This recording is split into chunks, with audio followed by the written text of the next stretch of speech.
कांग्रेस नेत्री चित्रा सरवारा ने अंबाला छावनी के श्यामनगर, राणा कॉम्प्लेक्स, वशिष्ठ नगर व आसपास के इलाकों में घर घर कांग्रेस हर घर कांग्रेस अभियान के तीसरे चरण में डोर टू डोर कार्यक्रम में साथियों के साथ लोगों से मुलाकात की और देश की दुर्व्यवस्था पर चर्चा करी। आए हाल ही में सार्वजनिक हुए इलेक्टोरल बॉन्ड के चौंकाने वाले तथ्यों पर भाजपा सरकार को आड़े हाथों लेते हुए कहा कि अब जनता के आगे भाजपा सरकार का असली भक्षक चेहरा बेनकाब हो गया है।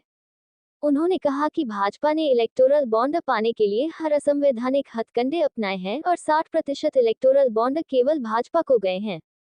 इसके लिए कहीं साम, कहीं दाम, कहीं दंड और निश्चित तौर पर कहीं भेद का इस्तेमाल किया गया है। उद्योगपतियों को कहीं धंधा पाने के लिए तो कहीं धंधा बचाने के लिए भाजपा को पैसा देने के लिए मजबूर किया गया है। इसका सबसे चौंकाने वाला आंकड़ा है कि टॉप 30 डोनर कंपनियों में से 14 पर हुई थी ईडी, सीबीआई या आईटी डिपार्टमेंट की रेड हुई है। चित्रा ने कहा कि सरसरी नजर से ही एक दुख तथ्य और सामने आता है कि कहीं दवाएं, वैक्सीन और कहीं अस्पतालों से भी ठीक कोरोना काल के दौरान बीजेपी को मोटा चंदा दिया गया है, ठीक उस समय जब लोग मर रहे थे, बिजनेस बंद पड़े थे और अर्थव्यवस्था चौपट थी। उस समय इन कंपनियों द्वारा पैसा भाजपा सरकार को देना कहीं ना कहीं सवालिया निशान खड़ा करता है कि कोरोना जैसी आपदा में ये कैसा अवसर निकाल रही थी भाजपा सरकार। जनसंपर्क अभियान में पूर्व डिप्टी मेयर सुधीर जायसवाल, यादव समाज के प्रधान करण यादव, सेवादल अंबाला छावनी के अध्यक्ष शैलेंद्र कुमार व कांग्रेस के वरिष्ठ नेता व कार्यकर्ता, महिलाएं व युवा साथ चलकर डोर टू डोर में चले और लोगों से कांग्रेस की नीतियों और राहुल गांधी जी की न्याय यात्रा पर आधारित सोच साझा की। चित्रा ने कहा कि वर्ष 2019 के बाद से कंपनियों और व्यक्तियों ने इलेक्टोरल बॉन्ड के रूप में भाजपा को 6000 करोड़ से अधिक का दान दिया है। कई कंपनियां हैं जिन्होंने चुनावी बॉन्ड के बदले में सरकार से भारी लाभ लिया है।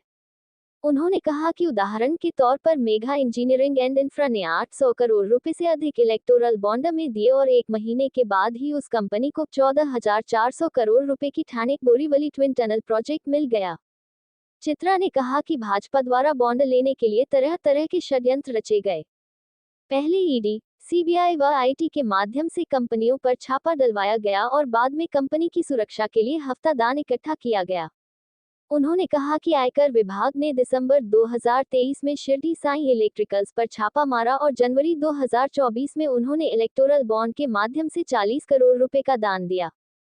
इसी तरह फ्यूचर गेमिंग एंड होटल्स ने 1200 करोड़ रुपए से अधिक का दान दिया है, जो अब तक के आंकड़ों में सबसे बड़ा दान देने वाला बनाता है। उन्होंने कहा कि इलेक्टोरल बॉन्ड सार्वजनिक होने के बाद भाजपा का असली चेहरा सामने आ चुका है और वोट की चोट से जनता भाजपा के भ्रष्टाचार का माकूल जवाब देगी। उन्होंने कहा कि कांग्रेस पार्टी यूनिक विशिष्ट बॉन्ड आईडी नंबरों की भी मांग करती रहेंगी और हम मांग करते हैं कि जांच पूरी होने तक भाजपा के बैंक खाते भी फ्रीज किए जाएं और जांच सुप्रीम कोर्ट की निगरानी और देखरेख में की जाए, ताकि हम दाताओं का प्राप्तकर्ताओं से सटीक मिलान कर सकें। उन्होंने कहा कि कांग्रेस पार्टी भाजपा के ऐसे भ्रष्टाचार के मामलों को उजागर करती रहेगी। इस अवसर पर मुख्य रूप से संजय गोयल, नरेंद्र शाह, मधु, विजय बंसल, वंदना कौशल, सुरेंद्र शर्मा, बलदेव राज भाटिया, ऋतु वालिया, रुचि शर्मा, विशाल राणा, कुशलपाल राणा इत्यादि उपस्थित रहे। देखिए, आज अंबाला के अंदर श्यामनगर के इलाके के अंदर हमारे सभी कांग्रेस की टीम और साथियों ने मिलकर और बहुत सारी मातृशक्ति जिनका मैं आभार व्यक्त करना चाहूँगी, आज हमारे साथ चले। हमारा जो घर घर कांग्रेस हर घर कांग्रेस अभियान है, उसके तहत इस जनसंपर्क अभियान के तहत हम कांग्रेस की सोच, उनकी नीतियाँ और हम कहेंगे उनके वादे जो कि जुमले नहीं हैं, वो लेकर हम लोगों तक जा रहे हैं। और लोगों से एक हमारी इंटरेक्शन हुई और जिस भी घर में गए तो पता चला कि गैस सिलेंडर से लोग कितने प्रताड़ित हैं, बेरोजगारी से कितने प्रताड़ित हैं। और एक घर में एक युवा ने आके आज सबसे बढ़िया बात कही, उसने कहा वी डोंट नीड बीजेपी। तो इस जनसंपर्क अभियान के तहत हम चल रहे हैं और आगे भी ये अभियान पूरा इलेक्शन तक और उसके आगे भी चलता रहेगा। इलेक्टोरल बॉन्ड पे क्या कहना?